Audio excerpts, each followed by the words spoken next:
किसी के उपासना की पद्धति का उपहास करना गैर संवैधानिक है।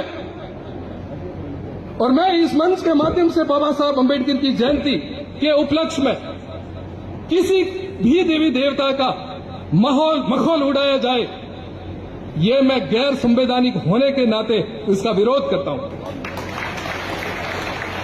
हो सकता है आप मूर्ति पूजा में विश्वास नहीं करते हो सकता है आप शैव हो, आप वैष्णव हो, आप बौद्ध हो, आप महावीर हो, आप जैन धर्म को मानने वाले हो, आप सिख पंथ को मानने वाले हो, आप निर्गुण भक्ति के हो, आप सगुण भक्ति के हो, आप नास्तिक हो, आप चार्वाक हो, कोई फर्क नहीं पड़ता मुझे फर्क पड़ता है संविधान के अंदर दिए हुए अधिकारियों का। उन अधिकारियों की रक्षा कौन करता है? संविधान की दुहाई देने वाले लोग ही संविधान का मखौल उड़ाते हैं और हम बैठे बैठे तालियां बजाते हैं। क्या समझा है हमने संविधान को? क्या सच्चे अर्थों में हमने संविधान को समझा? क्या सच्चे अर्थों में हमें अंबेडकर साहब को समझा?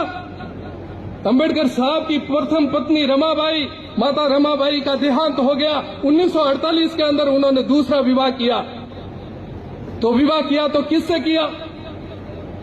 जिससे विवाह किया बाबा साहब की द्वितीय पत्नी कौन जाति की थी भाई, कोई बता सकता है?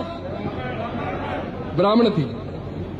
और आज अंबेडकरवादी अपने आप को अंबेडकर की संतानें कहने वाले ब्राह्मण को क्या कहते हैं? दुश्मन।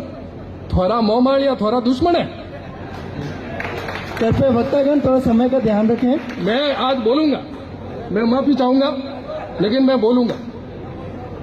मैं देश के अंदर विभाजन और खंडन करने वाले ऐसे विचारों का कुठारा घात करूंगा और जीवन भर करूंगा। जैसे नामा साहब ने कहा, हो सकता है उनका रास्ता अलग हो और मेरा रास्ता अलग हो, लेकिन मैं भी भारत की चिंता करता हूं और हम सब लोग चिंता करते हैं।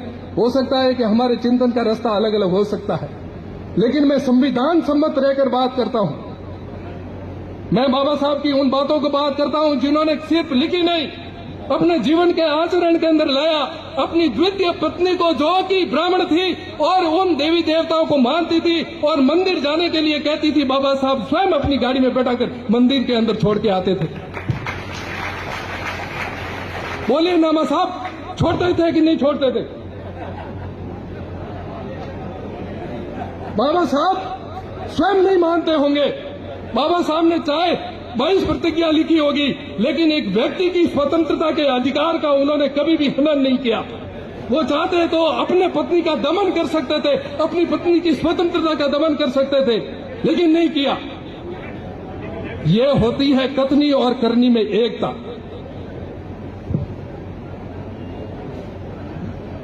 उपासना पद्धति, खान पान, रहन सहन, ये व्यक्तिगत अधिकारों की रक्षा की बात हम करते हैं, तो ये व्यक्ति के अधिकार है। वो चाहे जिसको माने, चाहे जिसको ना माने। एक ही पंथ के अंदर कोई मंदिर मार्गी है, कोई मंदिर नहीं जाने वाला है, बहू कुछ है, पति कुछ है, ससुर कुछ है। हम जिनको बुद्धिजीवी वर्ग कहते हैं, कभी उन्होंने घर में झगड़े देखे हैं क्या? फिर हम कहते हैं कि वंचित वर्ग कभी एक नहीं हो सकता। आप एक होंगे कैसे? पत्नी रानी भटेनी जी को पूछती, आप कहते हो नहीं पूछना। भाई हनुमान जी को पूछते हैं, आप कहते हो नहीं पूछना। ये तो काल्पनिक है। आप जाके उनको जूते मारते हैं, उसके ऊपर पेशाब करते हो। क्यों भाई?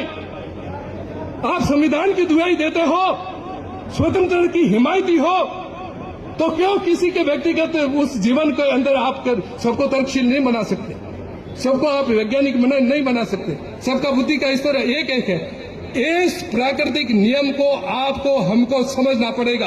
और बाबा साहब ने तो बहुत पहले समझ लिया था, इसलिए वो संविधान लिखा। तो उनको कौन रोकने वाला था? वो इस देश को नास्तिक बना सकते थे। वो कोई ऐसा उपबंध भी तो कर सकते थे कि यहाँ कोई मंदिर में नहीं जाएगा। ऐसा आर्टिकल भी तो बना सकते थे, क्यों नहीं बनाया भाई? बाबा साहब की जयंतियां मनाने का सही औचित्य बाबा साहब को पढ़ने से आपको पता चलेगा। इस देश के भीतर वर्ग संघर्ष खड़े करके असंतोष की फसल पैदा करके अपने तुच्छ स्वार्थों के लिए इस देश के भीतर जो समाजों के बीच में भाईचारा खत्म करके वैमनस्य पैदा करना चाहते हैं, उन लोगों से सावधान हो जाइए। और हम जैसे यदि इस तरह की बात करते हैं तो हमारे ऊपर लांछन लगाया जाता है कि ये समाज के दलाल है।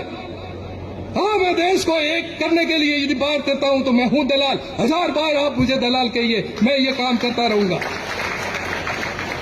मैं सबके हितों की रक्षा करने वाले उस संविधान की रक्षा के लिए और उसमें उद्धृत जितने भी समय के अनुकूल यदि परिवर्तन की आवश्यकता होती है तो बाबा साहब ने स्वयं उस संशोधन के लिए कहा है। उन्होंने कहा कि ये विधान जो है आवश्यकता के अनुसार, देश काल और परिस्थिति के अनुसार बदलते आए हैं और बदलने चाहिए। नहीं बदला, इसलिए शूद्रों की ये स्थिति हुई मनुस्मृति के अंदर। बाबा साहब ने कहा कि संविधान में लिख रहा हूं, इसकी दुर्गति मनुस्मृति की तरह नहीं होनी चाहिए, इसलिए इसमें समय काल और परिस्थिति के अनुसार यदि बदलाव की आवश्यकता पड़े तो मानव अपनी जाति इस देश के अंदर निवास करने वाले लोग, नागरिक लोग सर्वसम्मति से उसके अंदर बदलाव कर सकते हैं।